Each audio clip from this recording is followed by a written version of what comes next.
सांप की सवारी करने वाले मेढक की कहानी। सालों पहले वरुण पर्वत के पास एक राज्य बसा हुआ था। उस राज्य में एक बड़ा सा सांप मंदविष भी रहता था। बूढ़ा होने की वजह से वह आसानी से अपना शिकार ढूंढ नहीं पाता था। एक दिन उसने तरकीब सोची। वो तुरंत मेंढकों से भरे हुए एक तालाब के पास पहुंच गया। वहां वह दुखी सा होकर एक पत्थर के ऊपर बैठ गया। तभी पास के पत्थर पर बैठे एक मेढक ने उसे देखा।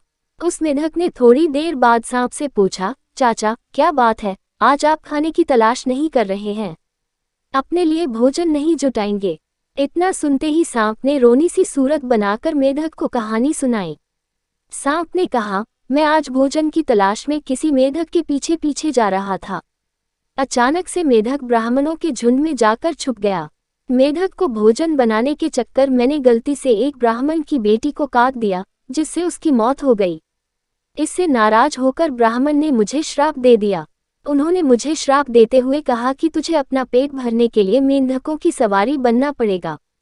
इसी वजह से मैं इस तालाब के पास आया हूँ। ये बात सुनते ही वह मेढक तुरंत तालाब के अंदर गया और अपने राजा को सारी बातें बताई।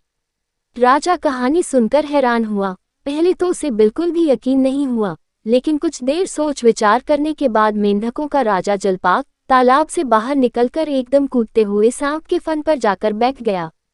राजा को ऐसा करते हुए देखकर अन्य मेंढकों ने भी ऐसा ही किया। सांप समझ गया था कि मेढक अभी मेरी परीक्षा ले रहे हैं। सांप भी बिना विचलित हुए आराम से सबको अपने फन पर कूदने दे रहा था और उन्हें घुमा रहा था। इसके बाद मेंढकों के राजा ने कहा, जितना मजा मुझे सांप की सवारी करके आया, उतना मुझे आज तक किसी की सवारी करके नहीं आया। मेंढकों का भरोसा जीतने के बाद अब धीरे धीरे सांप रोज मेंढकों की सवारी बनने लगा। कुछ दिन बाद चतुर सांप ने अपने चलने की गति थोड़ी धीमी कर दी। ये देखकर मेंढकों के राजा जलपाक ने पूछा, हे सर, तुम्हारी चाल इतनी धीमी क्यों है?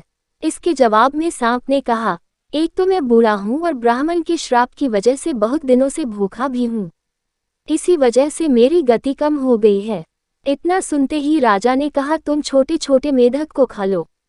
ये सुनकर मन ही मन सांप बहुत प्रसन्न हुआ। उसने कहा, राजन, मुझे ब्राह्मण का श्राप है, मैं मेढक खा नहीं सकता हूँ, लेकिन अगर आप कहते हैं तो मैं खा लेता हूँ। ऐसा करते करते वह रोज छोटे छोटे मेढक खाने लगा और वह तंदुरुस्त हो गया। अब सांप को रोज बिना किसी मेहनत के खाना मिल रहा था। सांप काफी प्रसन्न था। मेढक सांप की चाल अब तक नहीं समझ पाए थे। मेढक के राजा को भी सांप की इस साजिश की भनक नहीं लगी। होते होते एक दिन सांप ने मेढक के राजा जलपाक को भी खा लिया और तालाब में रहने वाले सारे मेंढकों के वंश का नाश कर दिया। कहानी से सीख, किसी भी शत्रु की बात का जल्दी से भरोसा नहीं करना चाहिए। इससे खुद की और अपने लोगों की हानि होना निश्चित है।